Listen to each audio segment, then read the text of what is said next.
வணக்கம். செல்வகுமாரின் அறுவடை, விதைப்பு, பூச்சி விரட்டி அடித்தல் மற்றும் உலர்த்துதல், பல்வேறு பொதுப்பணிகள் மற்றும் செங்கல் சூளை பணிகள், உப்பள பணிகள், சாலை பணிகள், கட்டுமான பணிகள், பொதுப்பணிகள் அனைத்திற்குமான வானிலை ஆய்வறிக்கை. அதிகாரப்பூர்வ வானிலை அறிக்கைக்கு இந்திய வானிலை ஆராய்ச்சித்துறை அறிக்கையை பார்க்கவும். 2025 ஏப்ரல் 27 ஞாயிற்றுக்கிழமை அதிகாலை நிலவர வானிலை பதிவு. முதல்ல அறுவடை விவசாயிகள். ஈரோடு வடக்கு பெரும்பாலும் மஞ்சள் அறுவடை நிறைவடைந்து விட்டது. ஈரோடு தெற்கு மஞ்சள் அறுவடை மிக மும்முரமாக நடைபெற்றுக் கொண்டிருக்கிறது, மழை வருமோ என்கின்ற அச்ச உணர்வுடன். அடுத்தபடியாக கோயம்புத்தூர், திருப்பூர் மற்றும் திண்டுக்கல் பல்வேறு மாவட்டங்களில் டெல்டா உட்பட நிலக்கடலை அறுவடை நடைபெற்றுக் கொண்டிருக்கிறது. அரியலூர், பெரம்பலூர் மற்றும் திருச்சி மற்றும் கள்ளக்குறிச்சி, விழுப்புரம் போன்ற மாவட்டங்களில் மரவள்ளி அறுவடையும், கன்னியாகுமரி மாவட்டத்தில் மரவள்ளி அறுவடையும் நடைபெற்றுக் கொண்டிருக்கிறது. மேலும் உளுந்து, எள், உளுந்து, எள் மற்றும் பயிர் வகைகள் எல்லாமே நடைபெற்றுக் கொண்டிருக்கிறது. இந்த நேரத்தில் மழை தொடங்கி இருக்கு. கோடை மழை தீவிரமடைய போகிறது. அச்சப்பட வேண்டாம். வெயிலுக்கு பிறகுதான் மழை பொழிவு. தினசரி ஒரு முறை வரும், சில இடங்களில் 2 முறை வரும். டெல்டா மாவட்டங்களை பொறுத்த வரைக்கும் அதிகாலை ஒரு முறையும் மதியம் ஒரு முறையும் வரும். பரவலாக அல்ல, ஒதுக்கி ஒதுக்கி ஆங்காங்கே.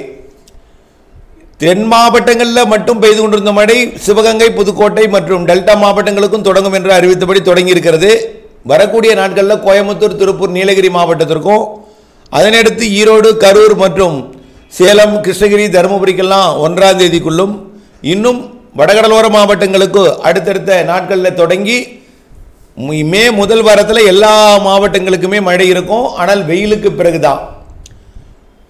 பெரும்பாலான மாவட்டங்களில் மதியமும் மாலை இரவும் இருக்கும். டெல்டா மாவட்டங்களை பொறுத்த வரைக்கும் அதிகாலை ஒரு முறையும், கடலோர டெல்டான்னு சொல்வதை விட கடலோர மாவட்டங்கள் ஆகிடும். வரக்கூடிய நாட்களில் கடலோரம் முழுவதுமே அந்த மழைப்பொழிவு கிடைக்கும். கடலோர மாவட்டங்களை பொறுத்த வரைக்கும் அதிகாலை நேரத்திலையும், அதாவது படிப்படியாக 2ஆம் தேதி 3ஆம் தேதி எல்லாம் வடகடலோரத்துக்கும் கிடைக்க பெறும். 28ஆம் தேதிக்கு மேலே படிப்படியாக வடகடலோரத்துக்கு கிடைக்கும். திருவள்ளூர் வரைக்கும், ஆந்திர பிரதேசம், ஒடிசா, மேற்கு வங்கம் வரைக்கும் மழை பொழியுது. காற்று குவிதல் உள்ளே தள்ளுகிறது. அதனால் வடகடலோரத்துக்கு இப்பொழுதுக்கு இல்லை. இருந்தாலும் காற்றோட வேகம் மாறி மாறி அமையும் பொழுது கடலோரத்துக்கும் கிடைக்க பெற தொடங்கிறோம் 28க்கு மேலே. ஆகவே அதிகாலை நேரத்தில் கடலோரமும், இலங்கையிலிருந்து வரக்கூடிய மழைப்பொழிவு நள்ளிரவு அதிகாலை தென் மாவட்ட கடலோர பகுதிகளுக்கும், ஒட்டுமொத்த தென் மாவட்டங்களுக்கு மதிய மாலை இரவும், மேற்கு தொடர்ச்சி மலைக்கு மாலை இரவும், டெல்டாவிற்கு 2 முறையும், கிருஷ்ணகிரி, தருமபுரி உள்ளிட்ட மாவட்டங்களுக்கு நள்ளிரவு வரைக்கும் மாலைக்கு பிறகு ஆங்காங்கே ஒதுக்கியும் எல்லா மாவட்டங்களுக்கும் வரக்கூடிய நாட்களில் மழை இருக்குது. அதனால் அறுவடை விவசாயிகள் ஒவ்வொரு ஊருக்கும் ஒவ்வொரு மணி நேரம் அறிவிக்கப்பட்டிருக்கிறேன். டெல்டாவிற்கு அதிகாலை, மதியம். ஆகவே பூச்சி விரட்டி அடிக்கிறவர்கள் சற்று முன் கூட வினாக்கள் நிறைய வந்தது. பூச்சி விரட்டி அடிக்கலாமா? இப்போ காலை மழை பெய்கிறதே, இந்த மழை பொழிவு நின்ற பிறகு அடிக்கலாமா? நின்ற பிறகு அடிக்கலாம், ஆனால் மதியம் மழை வந்துடும். புரியுங்களா? ஆகவே அதே போல தான் அறுவடைக்கும். நிலக்கடலை அறுவடை நடைபெற்று கொண்டிருக்கிறது. இப்பொழுது உலர்த்தலாம், ஆனால் மதிய மழை வந்துடும். உலர்த்துவதை முன்னெச்சரிக்கையுடன் உலர்த்த வேண்டும். அது நிலக்கடலையாக இருந்தாலும் சரி, கடலை கொடியாக இருந்தாலும் சரி, செடியாக இருந்தாலும் சரி. ஆகவே மாலை மதியத்துக்கு மேலே சுமார் அரை மணி நேரம் தான் இருக்கும் பெய்யும். அந்த மழை அரை மணி நேரம் போயிட்டே இருக்கும், வரும், பெய்யும், போயிட்டே இருக்கும். ஆனால் அது சில பெய்யும் இடத்துல பலத்த மழையாக இருக்கும். அதுதான் இப்போது. நேற்றைக்கு நீடாமங்கலத்திலிருந்து திருச்சி மாவட்ட எல்லை வரைக்கும் மழை. இப்படி மழைப்பொழிவு ஆங்காங்கே வலுத்த மழையாக இருக்கும், அருகிலே ஒதுக்கும். ஆகவே அறுவடை விவசாயிகள் முன்னெச்சரிக்கையுடன் அறுவடை செய்யணும். மதிய மழை வந்தால் மூடி பாதுகாக்க கண்டிப்பாக தென் மாவட்டங்களுக்கு மதிய மழை வரும். டெல்டாவில் ஆங்காங்கே இருக்கும். மேற்கு தொடர்ச்சி மலை மாவட்டங்களுக்கு இன்றிலிருந்து நாளையிலிருந்து கூடுதல் பரப்பிலும், கர்நாடக எல்லையோரத்திற்கு 28க்கு மேல் கண்டிப்பாக 2ஆம் தேதியெல்லாம் நல்ல மழை இருக்குது. கிருஷ்ணகிரி, தருமபுரி, சேலம், நாமக்கல், ஈரோடெல்லாம் இதை கவனத்தில் கொண்டு விரைந்து அறுவடை செய்திட வேண்டும். அவ்வளோதான், வேறு ஒன்றுமே இல்லை. பதட்டம் வேண்டாம். மே மாதத்தில் மழைப்பொழிவு பரப்பில் கூடுதலாக இருக்கிறது. மதியம் வந்துவிட்டால் மழை வந்துடும், மாலை வந்துவிட்டால் பரவலாகும், இரவு வரைக்கும் ஆங்காங்கே இருக்கும் மழை, கடலோரமும் மழை உண்டு என்பதை நினைவில் கொண்டு அறுவடை விரைந்து முடிக்கணும். அடுத்தபடியாக பூச்சி விரட்டி அடித்தல் அதே போல தான். 4 மணி நேரம் ஒவ்வொரு மாதிரியான பூச்சி விரட்டி இருக்குது. சிலதுக்கு 4 மணி நேரம் வேணும், சிலதுக்கு 3 நாள் வேணும், இப்படி. ஆகவே நீங்கள் இதை கணக்கில் கொண்டு நீங்கள் தான் அதை முடிவெடுத்துக் கொள்ளணும். ஆனால் தினசரி மதியம் மழை வந்துடும், ஒதுக்கி.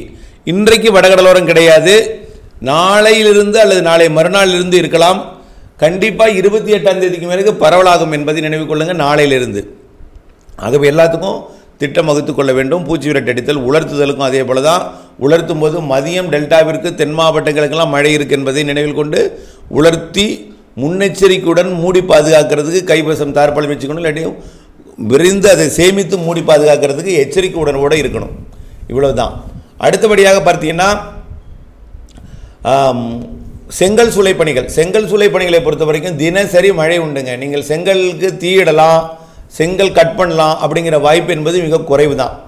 அதாவது நாள் முழுவதும் மழை இல்லை என்று சொல்வதற்கான நாள் எதுவுமே இல்லை. அருகருகே பெய்துட்டு தான் இருக்கும் ஒதுக்கி ஒதுக்கி. இப்போ கயத்தாறு செங்கல் சூளை, அடுத்து பார்த்தீங்கன்னா விக்கிரவாண்டிலேருந்து அதிகமான கேள்வி வரும்.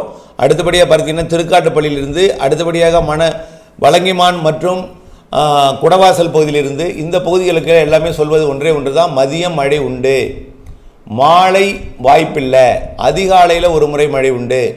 ஆகவே ஒதுக்கி ஒதுக்கி தான் பெய்யும். தென் மாவட்டங்களை பொறுத்த வரைக்கும் மதியம் மாலை இரவே உண்டு. அதே போல் வட உள் மாவட்டங்கள் வடகடலோரத்தை பொறுத்த வரைக்கும் வரக்கூடிய நாட்களில் தான் இருக்குது, இன்றைக்கு வாய்ப்பில்லை. இப்படி மழை பொழிவுகள் படிப்படியாக பரவலாக போகிறது நினைவில் கொண்டு நீங்கள் திட்டமிட்டுக் கொள்ளணும். அடுத்தபடியாக உப்பளப்பணிகள். உப்பளப்பணிகளை பொறுத்த வரைக்கும் இதுவரைக்கும் வேதாரண்யத்துக்கு ஒரு பெரிய அளவில் மழை இல்லை. ஆனால் மழை இன்றைக்கு தொடங்கியதும் தகட்டூருக்கு மேற்கே, திருத்துறைப்பூண்டிக்கு மேற்கே, நேற்றைக்கும் அதே போல தான். ஆனால் கோடியக்கரை முனை மழை பொழிந்திருக்கும். அதிகாலையில் கோடியக்கரை முனை பொழிந்திருக்கும். உப்பளத்தில் கொஞ்சம் பாதிக்கும் மழையாக லேசான நனைக்கும் மழை கொடுத்திருக்க வாய்ப்பு இருக்குது. அதிகாலை ஒரு 4 மணி அளவில் அந்த மழைப்பொழிவு தீவிரம் என்பது முத்துப்பேட்டை உள்ளிட்ட கடலோர பகுதிகளில் தான் வந்து தீவிரம் அடைஞ்சிச்சு. டெல்டாவோட மன்னார்குடி, அதற்கு தெற்கே பட்டுக்கோட்டை, முத்துப்பேட்டை பகுதி தான் தீவிரம் அடைஞ்சிது. அதனால் வேதாரண்ய உப்பளத்துக்கு ஒரு பெரிய பாதிப்பு இதுவரைக்கும் இல்லை. மழைப்பொழிவை பொறுத்த வரைக்கும் தூத்துக்குடிக்கு மழை இருந்து கொண்டே இருக்குது. ஆனால் அங்கேயும் பாதிக்கும் மழை இல்லை, ஒதுக்கி கொண்டே இருக்குது உப்பள பகுதியை. இப்படித்தான் போய்கொண்டிருந்தாலும் திடீர் மழைப்பொழிவு வரக்கூடிய நாட்களில் இருக்கிறது. கண்டிப்பாக வேதாரண்யம் பகுதிக்கு வரக்கூடிய நாட்களில் அதிகாலை நேரத்தில் மழைப்பொழிவு உறுதி. இன்றைக்கு வேதாரண்யத்தை ஒதுக்கிட்டு வந்திருந்தால் நாளைக்கு பெய்ய வாய்ப்பு இருக்குது. 28, 29, 30 என்று மே முதல் வாரத்தில் எல்லாம் ஒதுக்காமல் பெய்வதற்கு வாய்ப்பு இருக்குது. ஆகவே உற்பத்தி செய்திருக்கக்கூடிய உப்பை நீங்கள் சேமித்து வைத்துக் கொள்ளுங்கள். கொஞ்சம் அசால்ட்டாக இருந்துட வேண்டாம். மழைப்பொழிவு சற்று கனமாக இருக்கவும் வாய்ப்பு இருக்கிறது. கடலோர பகுதிகளில், உப்பள பகுதிகளில், வேதாரண்யம் மற்றும் தூத்துக்குடி, மணமேல்குடி, அதிராமப்பட்டினம் போன்ற பகுதிகள், கட்டுமாவடியெல்லாம். அதே போல் மரக்கான பகுதி உப்பள பகுதிகளுக்கு உடனடியாக மழை வாய்ப்பு இப்பொழுது இல்லைன்னா கூட 28லேருந்து வாய்ப்பு இருக்குது. நாளையிலிருந்து கண்டிப்பாக 1ஆம் தேதியிலிருந்து வாய்ப்புண்டு. நாளையிலிருந்தே நீங்கள் எதிர்பார்க்கலாம். ஒருவேளை இன்றைக்கே திடீரென்று ஒரு மழைப்பொழிவு மதியத்தில் கொடுக்கலாம், ஆனால் உறுதி இல்லை. 28லேருந்து வாய்ப்பு இருக்குது என்பதை நினைவில் கொண்டு முன்னெச்சரிக்கை தேவை மரக்கான உப்பள பகுதிக்கு.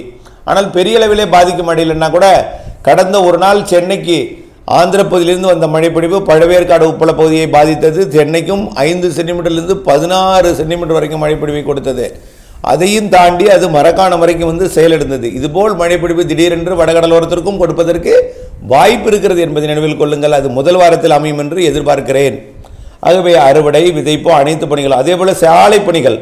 கிருஷ்ணகிரி மாவட்டத்தில், தருமபுரி மாவட்டத்தில் சாலை பணி இருப்பதாக வினாக்கள் வந்திருக்கிறது. அவர்களுக்கான ஒரே தகவல் என்னவென்றால், கிருஷ்ணகிரி தருமபுரியை பொறுத்த வரைக்கும் 1ஆம் தேதி மழை வாய்ப்பு உறுதியாக தெரிகிறது. 2ஆம் தேதி 100% உறுதி. ஆகவே விரைந்து அந்த பணியை முடித்திட வேண்டும். 28 வாய்ப்பு இருக்குது. ஆகவே உறுதியான மழைப்பொழிவினால் 1ஆம் தேதி 100% உறுதி என்பது 2ஆம் தேதி கிருஷ்ணகிரி தருமபுரிக்கு என்பதை நினைவில் கொண்டு மாலை இரவு மழைப்பொழிவு தான் இருந்தாலும் 1 மணி நேரம் 1/2 மணி நேரம் தான் பெய்யும் என்பதை நினைவில் கொண்டு பணியை விரைந்து முடித்து அன்போடு கேட்டுக்கொள்கிறேன். தொடர்ந்து இணைந்தே இருங்கள் அப்டேட்ஸுடன். நன்றி.